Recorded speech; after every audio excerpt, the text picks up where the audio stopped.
This is the Goodwill next to the Department of Motor Vehicles.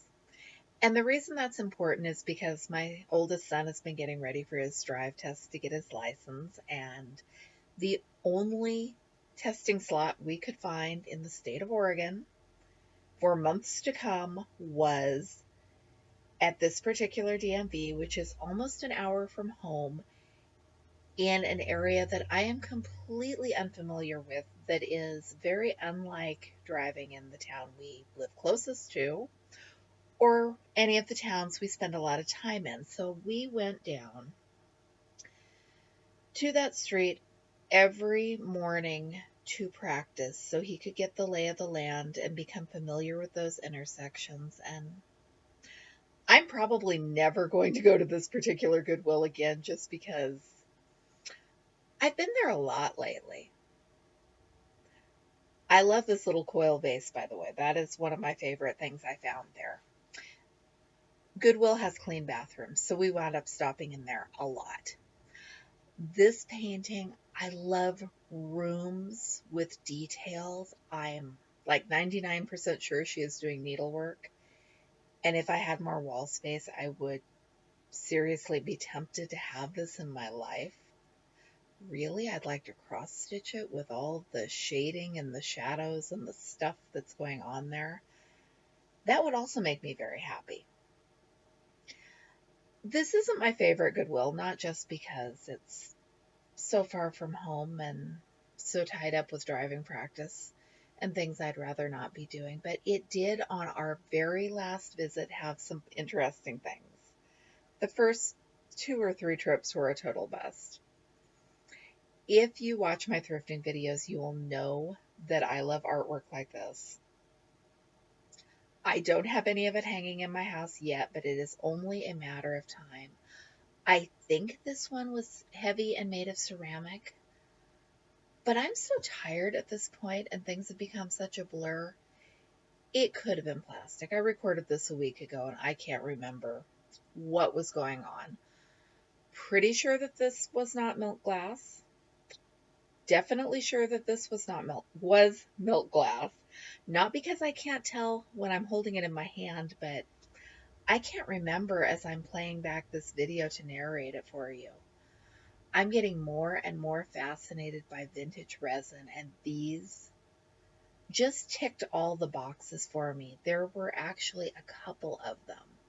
There's that one, and there's piece number 2, and there is piece number 3. Those would fit in my house nice.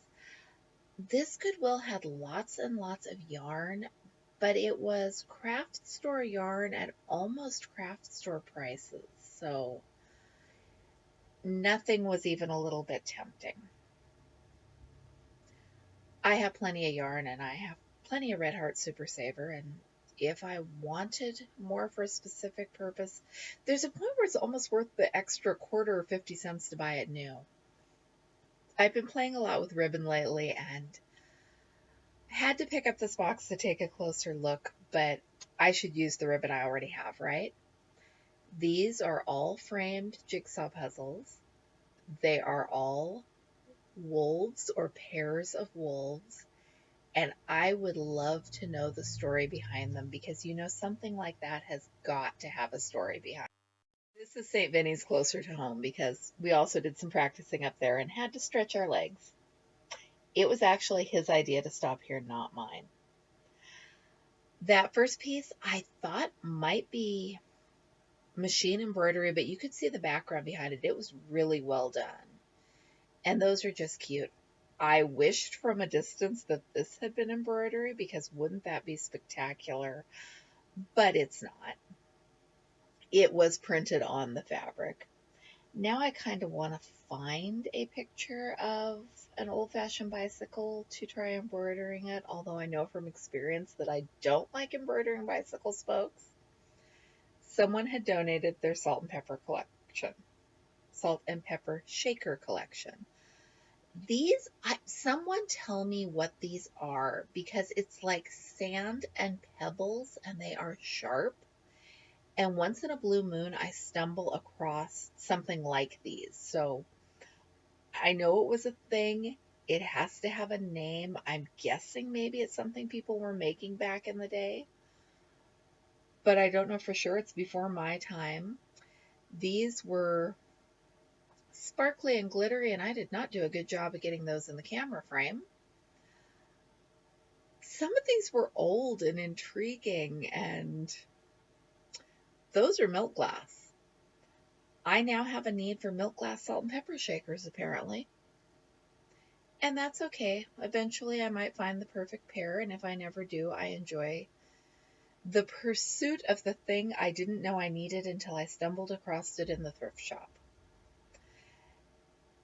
And then there's this pair which were leaking salt and pepper, and it's salt and pepper. It's not gross. It's not icky, but something about that felt icky. Favorite piece of milk glass of the day. I love these blackberries and leaves. It is gorgeous, except the bottom is gorgeous, and the part of it you would actually see is really boring. So, would this have originally had a lid? I'm sure if I come up with the right search terms, I can figure it out. But if you happen to know off the top of your head, please tell me. More old resin. I'm like very sure those can't be real strawberries, but I've also been watching some videos on YouTube where people were preserving real food in resin.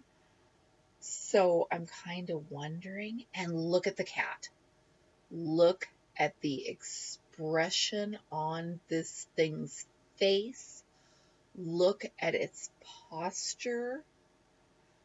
All I can think is of having this on the floor, like next to a potted plant, and it would bite you in the middle of the night. I would step too close to that thing and bruise myself like you would not believe.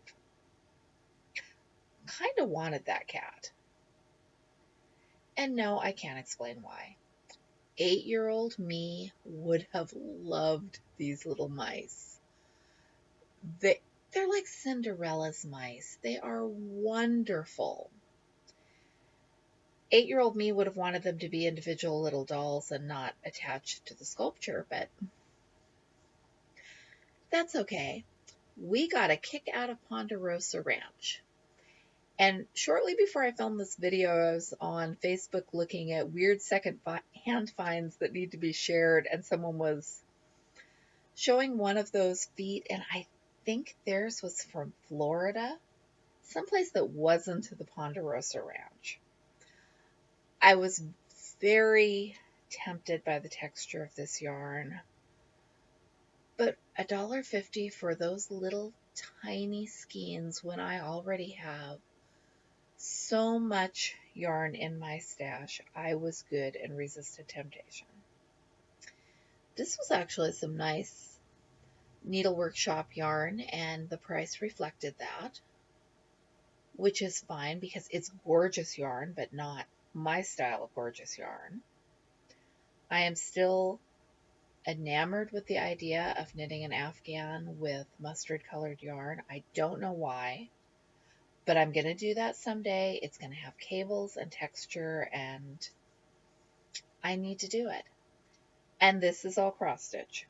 If you have seen the YouTube short I already filmed about these hundreds and hundreds of cross stitch charts donated by someone who has very similar tastes to mine, I sorted through every last one of these. And I now retract everything I have said about thrifting being boring in 2022. Apparently, I just had to be more patient than I have been, because I found things in here. And I left a lot of things behind. Because seriously, how many Victorian houses or covered bridges or wonderful lighthouses can one woman stitch? I want to stitch them all. And my son was amazingly patient as I sorted through every last chart in these 3 boxes. I appreciate him greatly. And then we really both like this little antique table. I'm sure that that is newer decoupage because of the crackle paint, but it was cute. What do you think? I'm Michelle. This is my romantic tangle. And I'm happy we finally had a fun thrifting expedition. Thanks for watching.